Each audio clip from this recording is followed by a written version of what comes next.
సరే అండి, పవన్ కళ్యాణ్ గారి మీద మీ అభిప్రాయం అంటే? కళ్యాణ్ గారి అయితే అవుట్ అండి. ఆయనకి రాజకీయంగా అంత ఇది లేదు. అంటే అనుభవం అంటారు చూసారా, అది లేదు.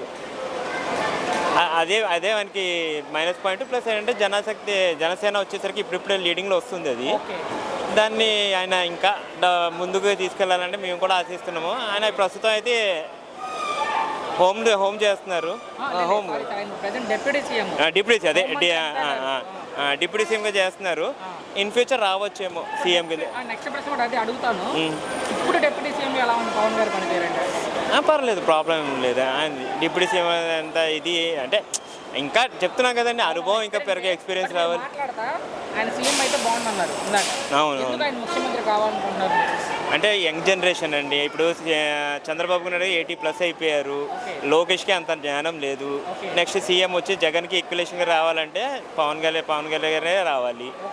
పవన్ గారు ఒకవేళ మీరు అనుకున్నట్టు అయితే ఇంత పెద్ద రాష్ట్రాన్ని నడిపించేంత శక్తి పవన్ దగ్గర ఉంది. నమ్ముతానండి, నమ్ముతాను. అంటే ఆయనదే ఒకటే అండి, డేరింగ్ అండి. ఎవరికైనా సరే రివర్స్ కూడా అవుతారు కావాలంటే. ఇప్పుడు బీజేపీ అగ్నిస్ట్ ఏదైనా అయిందనుకోండి, ఆయన రివర్స్ అవ్వడానికి ఛాన్సెస్ చాలా ఎక్కువ. ఎందుకంటే ఆయన ఎవరి మీద డిపెండ్ అయ్యేంత ఇదేమీ లేదు.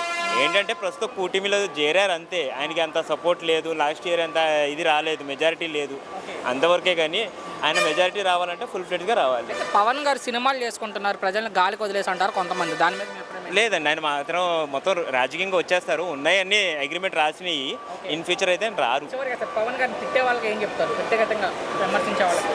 సార్, విమర్శించే అందరికీ విమర్శిస్తారండి. చంద్రబాబుకి విమర్శిస్తారు, జగన్ని విమర్శిస్తారు, పవన్ కళ్యాణ్ విమర్శిస్తారు. పవన్ కళ్యాణ్ అంటే ఏం చెప్తారు ఒక్క మాటలో? ఒకటి సార్, ఆయన డేరింగ్ అండ్ డాషింగ్ అండి.